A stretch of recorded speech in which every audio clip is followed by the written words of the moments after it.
Good evening all. So இந்த video எதற்கானது அப்படின்னா, NIACL அசிஸ்டண்ட்டோட prelims exam என்னோட அட்டம்ப்ட் எவ்வளோ அப்படிங்கிறதும், ப்ளஸ் வந்து எக்ஸாமோட டிஃபிகல்ட்டி லெவல் எப்படி இருந்துச்சு, ஸோ எனக்கு எவ்வளோ மார்க் வரும், நான் எவ்வளோ எக்ஸ்பெக்ட் பண்ணுறேன் அப்படிங்கிறது தான் இந்த வீடியோவில் வந்து நான் எக்ஸ்பிளைன் பண்ண போகிறேன். ஸோ என்னோடய ஸ்லாட் வந்து பார்த்திங்க அப்படின்னா, first slot Ranganathan engineering college, Coimbatore.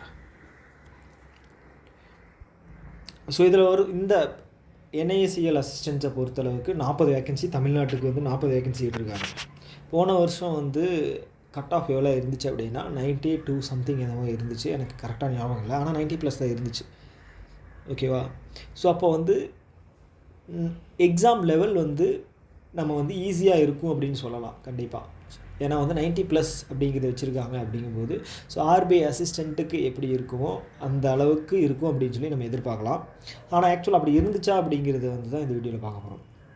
Okay, என்னோடய டோட்டல் அட்டம்ப்ட் வந்து பார்த்துட்டிங்க அப்படின்னா, இங்கிலீஷில் 29, ரீசனிங்கில் 35, குவான்ஸில் 33, 97 ஓவராலாக. ஸோ என்னை பொறுத்தளவு இந்த எக்ஸாம் டிஃபிகல்ட்டி லெவல் அப்படிங்கிறது வந்து நம்ம வந்து PO கூட வந்து நம்ம கம்பேர் பண்ண முடியாது. ஸோ அப்படி பார்த்தோம் அப்படின்னா RRB அசிஸ்டண்ட்டும் RBIயோட அசிஸ்டண்ட், ஓகேங்களா? ஸோ இதில் வந்து நம்ம கம்பேர் பண்ணி பார்க்கலாம் கண்டிப்பாக. ஸோ ரீசனிங் வந்து எனக்கு வந்து ரொம்ப ஈஸியாக இருந்துச்சு. ஸோ நான் ரீசனிங்கில் கொஞ்சம் வீக் தான், ஆனால் வந்து நான் ஒரு பசிலில் வந்து ஸ்ட்ரக் ஆகி அதுக்கப்புறமுமே வந்து நான் 35 அட்டன் பண்ணுற அளவுக்கு டைம் இருந்துச்சு. ஸோ அதனால் வந்து ரீசனிங் வந்து ரொம்ப ஈஸியாக இருந்துச்சு, ஓகேங்களா? ஸோ ஆனால் நான் ஏன் எக்ஸ்பெக்டிங் அப்படின்னு சொல்லி 32 எதிர்பார்க்குறது 32.5 போட்டிருக்கேன் அப்படின்னா, எனக்கு கண்டிப்பாக தெரியும் 2 கொஷின் வந்து தப்பு. ஸோ அதனால தான் வந்து நான் 32.5 போட்டிருக்கேன். ஸோ ஈஸி லெவல் அப்படிங்கிறதுனால தப்பானதுக்கு கண்டிப்பாக நார்மலைஸ் பண்ணி மார்க் கம்மியாகும். அது எவ்வளோ மார்க் கம்மியாகுது அப்படிங்கிறது தெரில. ஸோ குவான்ஸ் வந்து பார்த்துட்டிங்க அப்படின்னா 33 அப்படிங்கிறது வந்து இது வந்து கண்டிப்பாக மாட்ரேட் லெவலில் இருந்துச்சு. ஏன் அப்படின்னா மிஸ்ஸிங் நம்பருக்கு பதிலாக ராங் நம்பர் கொடுத்துருந்தாங்க. ஸோ அது வந்து கொஞ்சம் டைம் அதிகமாக எடுத்துக்கிறதுக்கான வாய்ப்பு இருக்குது. ஸோ அதை தாண்டி வந்து நான் ஆல்ரெடி சொன்ன மாதிரி தான் டிஃபிகல்ட்டி லெவல் வந்து நம்ம இது கூட தான் கம்பேர் பண்ணியிருக்கோம். ஸோ அப்படி பார்க்கும்போது அசிஸ்டன்ட் லெவல் இது கூட தான் கம்பேர் பண்ணியிருக்கோம். அப்படி பார்க்கும்போது வந்து பார்த்துட்டிங்க அப்படின்னா இது வந்து கொஞ்சம் மாட்ரேட்டாக தான் இருந்துச்சு. அதை தாண்டி வந்து DIயில் கொஞ்சம் டைம் டேக்கிங் மாதிரி எனக்கு ஃபீல் ஆச்சு. ஸோ அதனால தான் 33 அட்டன் பண்ணியிருக்கேன். ஸோ 31லேருந்து 33 அப்படிங்கிறதே நல்ல ஒரு அட்டம்ப்ட் தான்.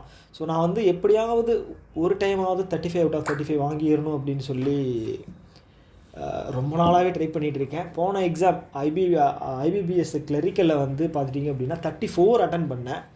ஸோ எக்ஸ்ட்ராவாக ஒரு 1.25 நிமிஷம் கையில் இருந்தும் என்னால் அட்டன் பண்ண முடியல. ஏன் அப்படின்னா 2D மென்சுரேஷன் எனக்கு சுத்தமாக தெரியாது. ஸோ அந்த டாபிக் வந்துருந்துச்சு. சரி, இந்த டைம் வந்து அது ஒரு ஆசை தான். ஸோ அதுக்காக வந்து நான் குவான்ஸில் வந்து பயங்கர ப்ரில்லியன்ட்டு அப்படின்னு நான் சொல்லலை. ஸோ ஒரு டைமாவது வாங்கலாமே அப்படின்னு ஒரு இது இருந்துச்சு. ஆனால் இந்த டைம் வந்து ஒரு சின்ன தப்பு பண்ணிட்டேன். ஒரு கொஷினை வந்து நான் 2 டைம் வந்து ரிப்பீட்டடாக அப்ளிகேஷன் சம்ஸில் வந்து ஒர்க் பண்ண வேண்டியதாக இருந்துச்சு. அதில் வந்து என்னால் 2 இது போட முடியல. பட் ஆனால் 33 ஒரு நல்ல அட்டம்ப்ட் தான். ஸோ இங்கிலீஷை பொறுத்தளவுக்கு வந்து நான் ஒரு கொஷின் வந்து அட்டன் பண்ணல. அது என்ன அப்படின்னா, டிஸ்ப்ரூவ் அப்படிங்கிற ஒரு வேர்டு கொடுத்து 3 சென்டென்ஸ் வந்து இதில் வந்து எது வந்து இன்அப்ராப்ரியேட்டாக இருக்குது, சூட் ஆகலை அப்படின்னு சொல்லி கேட்டிருந்தாங்க. ஸோ அது எனக்கு ஃபுல்லாக கான்ஃபிடென்ட் இல்லை. ஸோ அதனால் வந்து நான் அதை அட்டன் பண்ணலை. மற்ற எல்லாமே அட்டன் பண்ணிட்டேன். ஸோ இங்கிலீஷும் வந்து கொஞ்சம் மாட்ரேட் லெவலில் தான் இருந்துச்சு. ஏன் அப்படின்னு பார்த்தீங்கன்னா வேர்ட் ஸ்வாப்பிங் அப்படிங்கிறது வரல. ப்ளஸ் வந்து பார்த்துட்டிங்க அப்படின்னா பேராஜம்பிள் அப்படிங்கிறது வந்துச்சு. பேராஜம்பிள் ரொம்ப ஈஸியாக தான் இருந்துச்சு. பேராஜம்பிளும் ஈஸி தான், அப்புறம் ரீடிங் காம்ப்ரிஹென்ஷனும் ஈஸி தான். பட் ஆனால் இந்த எக்ஸாம் நான் ஆல்ரெடி சொன்ன மாதிரி இந்த எக்ஸாமை கம்பேர் பண்ணும்போது இது கொஞ்சம் மாட்ரேட் லெவலில் தான் இருந்துச்சு. ஸோ மொத்தம் 97 அட்டன் பண்ணியிருக்கேன். நான் எக்ஸ்பெக்ட் பண்ணுறது வந்து 4 தப்பாகி 93 கரெக்டாகும் அப்படிங்கிறது. ஓவராலாக 92 வரும். ஸோ இதில் வந்து IBBS நார்மலைசேஷன் பண்ணுறேன் அப்படின்னு சொல்லி ஏதாவது எக்ஸ்ட்ராவாக நான் எதிர்பார்த்ததை விட கம்மி பண்ணாங்க அப்படின்னா எனக்கு என்ன பண்ணுறேன்னு தெரில. ஸோ நான் இதில் வந்து கட் ஆஃப் வந்து இவ்வளோ எக்ஸ்பெக்ட் பண்ணலாம், அவ்வளோ எக்ஸ்பெக்ட் பண்ணலாம் நான் சொல்லவே மாட்டேன். ஸோ ஏன்னா வந்து நான் எல்லா ஸ்லாட்லேயுமே வந்து பார்த்தா தான் தெரியும்.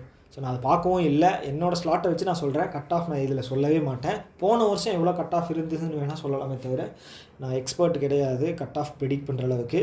ஸோ பார்ப்போம். 92 வரும்னு எதிர்பார்த்துருக்கேன். 40 வேக்கன்சி தான் இருக்குது.